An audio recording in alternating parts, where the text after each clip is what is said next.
Okay, here's the situation. You're responding to a call in your community.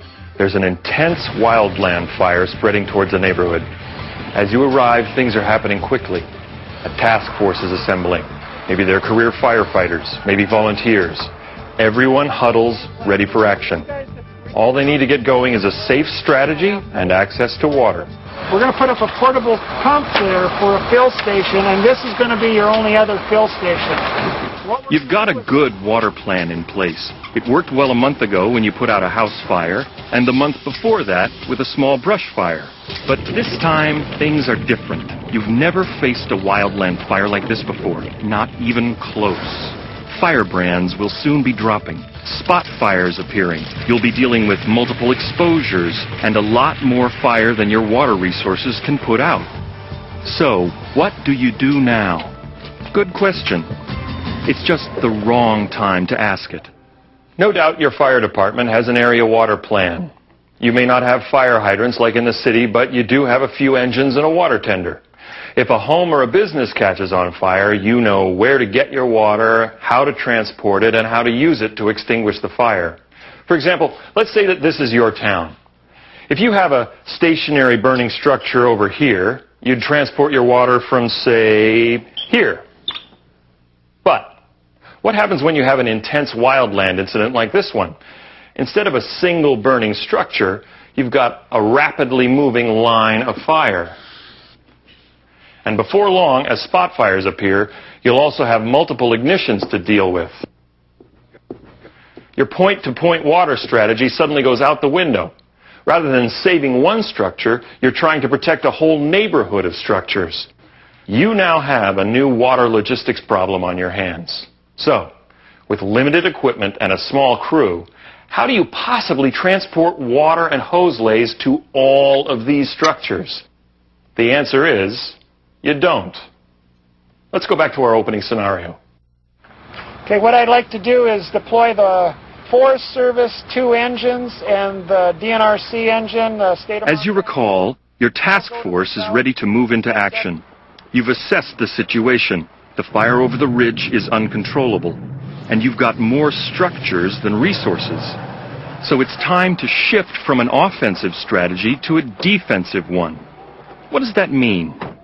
It means that instead of trying to stop the fire, you're going to do your best to prepare these homes so that they'll withstand it.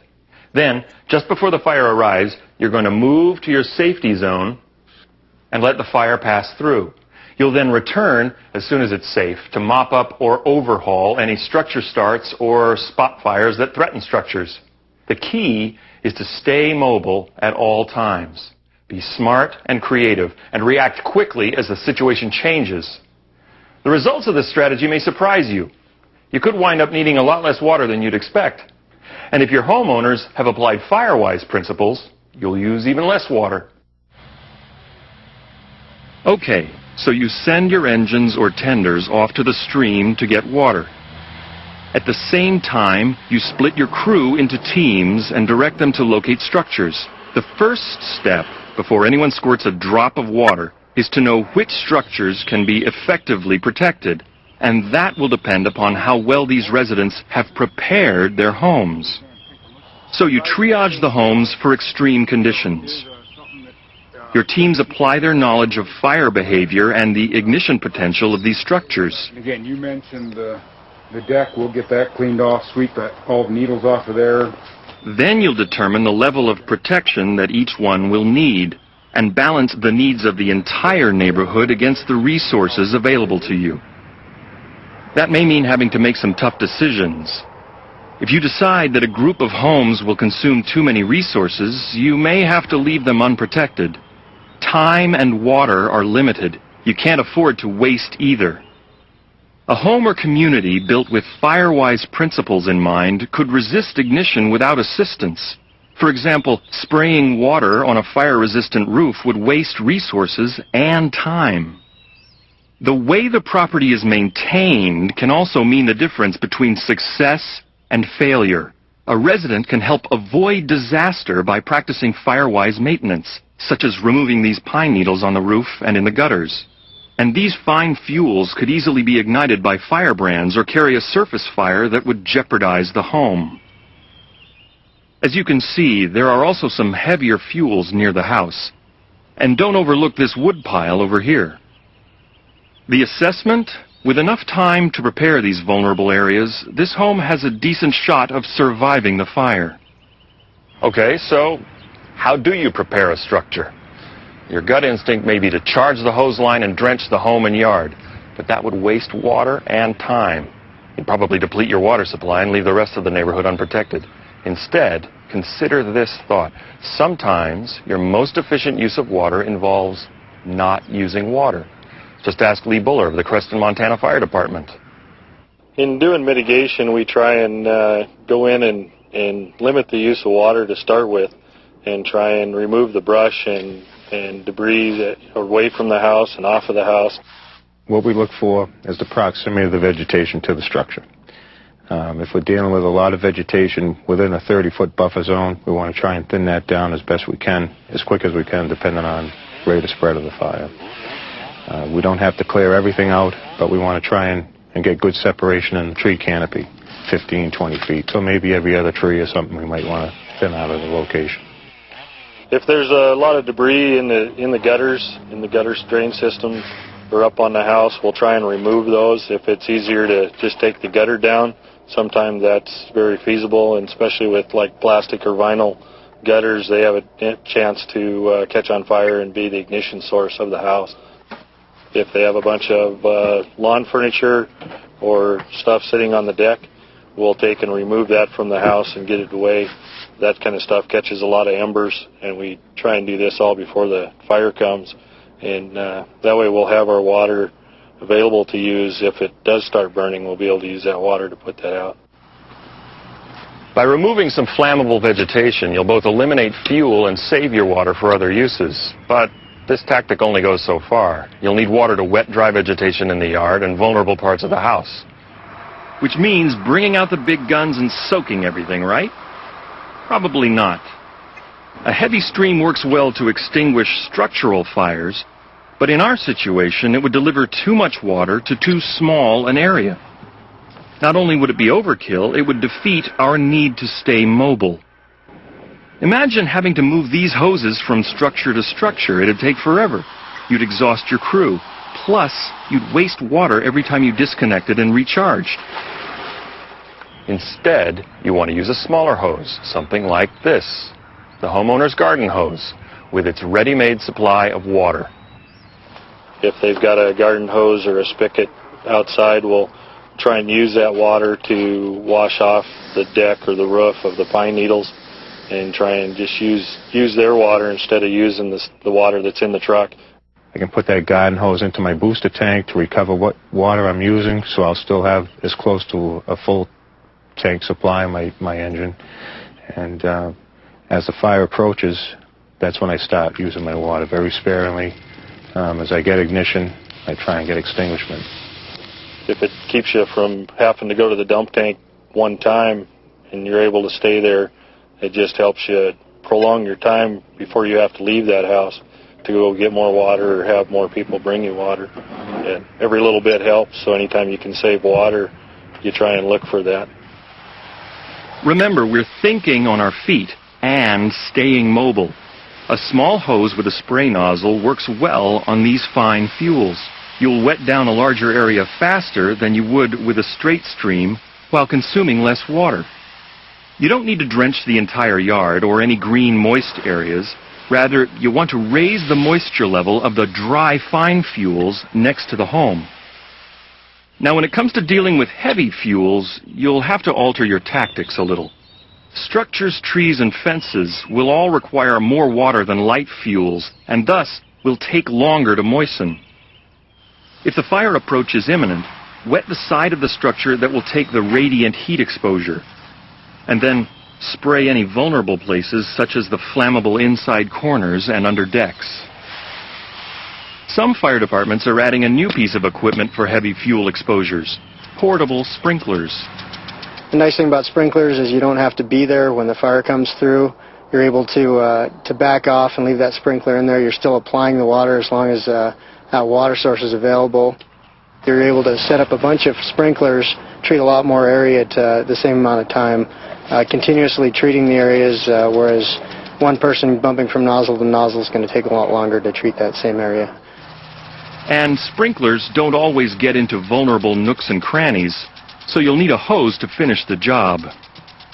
Homeowners can play a role here too, by using their own sprinklers to raise the moisture level in the area, long before the fire arrives. Now, you may be wondering how additives to water such as foam and gels fit in. Well, foam can make your water go a lot further.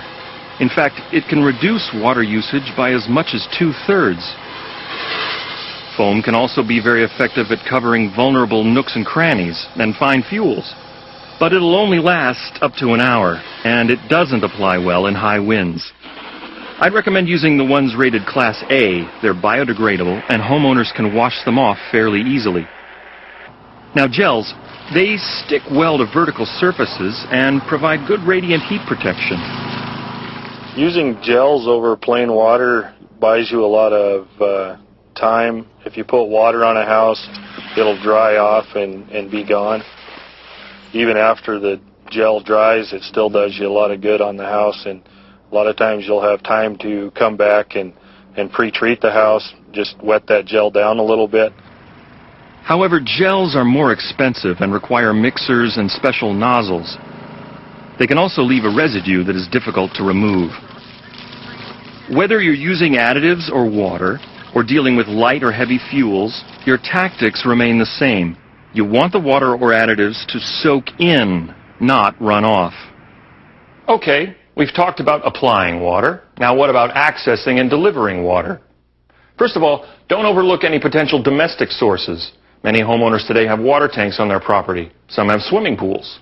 And many subdivisions contain cisterns. Tap into these sources with a pump and preserve your own water resources for later. Now, getting back to our scenario. As you'll recall, we sent the apparatus to a nearby stream to fill up. As they return, what do you do with them? Remember, your apparatus is limited. You can't deliver water to every structure. So consider having your tenders dump their water in portable tanks. That will free them up to head back and refill. So where do you set up these porta-tanks? You might dedicate one to a single structure with a portable pump, just as you would during a structural fire. You might also place another as a quick fill source at a road junction. That way engines can refill without going all the way back to the pond. The key is to think strategically about your resources. First, identify several water sources. If one gets cut off by the fire, you'll have a plan B or C to fall back on. Second, make sure your resources and equipment aren't in the path of the flames. That way they'll be protected when the fire front burns through. And third, protect any bridges or infrastructure that link you to your resources or serve as an escape route so you won't get cut off. Now, we haven't talked about hydrants. Our scenario assumed we didn't have any. But what if your town does? You'll use them differently during a wildfire. You won't hook up your engine and pump as you do with structural fires. Think about it. If the fire suddenly flared up and you had to escape, you'd have to stop and detach your hoses first. Some departments have lost equipment and injured firefighters simply because they didn't have time to detach. Instead, use your hydrants as a place to fill your apparatus, and then drive away. You're staying mobile and safe. If you want to speed up the filling process, try leaving a hydrant wrench and a fill hose at the hydrants. And speaking of hydrants, you don't want to lose homes because of something as small as this. Not all fire departments use the same size connectors. Seems like fire departments learn this over and over the hard way. Not having compatible equipment with nearby responding fire departments can end in disaster. Make sure you have appropriate adapters for your hydrants and hoses to give to your mutual aid partners. All the water in the world won't do you any good if you can't access it. Okay, the fire is just about to arrive. Your teams have prepared the exposures around as many homes as possible. Their goal wasn't to prevent every ignition. It was to reduce each structure's risk so that it won't become involved as the fire front passes through. If more homes here had applied Firewise principles, your teams could have worked more effectively and prepared a lot more homes. As the fire approaches, it's time to move to your safety zone. If your safety zone is located within the neighborhood, you can still use this time to extinguish spot fires that threaten structures. You should have left a sufficient amount of water in reserve. You won't need a lot to put out a spot fire. Even a shovel full of dirt could do the trick. Make your reserve last. Don't use your water without first assessing the situation. Now, if you're waiting in a safety zone outside the neighborhood, take this time to reorganize and plan your re-entry. Refill your apparatus and decide which engines will go to which areas. Once the fire front has passed through the neighborhood, re-enter quickly as soon as it's safe. Once you're back in, you'll shift from defensive to offensive mode. It's time to put out and overhaul any structure ignitions or spot fires that endanger structures. Send some of your crew to check out the neighborhood. Concentrate on structures first. Prioritize.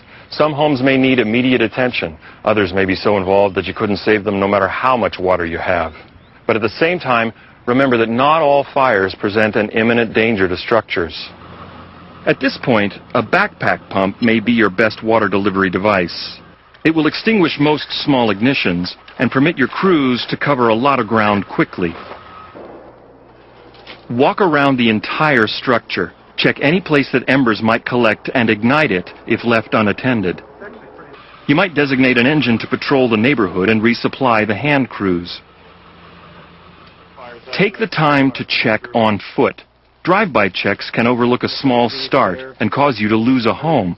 It's happened many times. It's really important to go back in and check out each structure after the fire's passed through. There's three of them. Got one, main one right here, and this one. There can be any number of things, duff or heavier fuels that still have some kind of fire in them that could spread back into a structure. Fire brands and embers will hide themselves into the most unbelievable locations in and around the structure. So hours after you leave that structure doing structural protection, you may return and find that home has ignited. So you want to go back and really double check everything 2-3 times over a good long duration of time, 3, 4, 5, 6 hours, sometimes even 10 hours. You want to go back and return. The embers can get into some real crazy places, smolder a while, and then you get ignition and you get a problem if nobody's around. You're usually dealing with just a small spot fire. You're dealing with a handful of pine needles that are burning and a half a gallon of water will put that out. Whereas if you wait for 15-20 minutes, you're going to be looking at 2 or 3 trucks to actually put that out, and it's going to be a whole lot more of a problem. A successful operation begins long before a wildland fire arrives. The residents in your community play a crucial role in your effectiveness. By applying basic fire-wise principles, they can make the difference between your success and a disaster. Success also requires a new way of thinking. As we've seen in the scenario, how you get your water matters less than how you use it. And being mobile and thinking on your feet matters more than how much water you have. Because a dozen tenders filled to the brim might not do as much to save a home as one well-timed pail of water.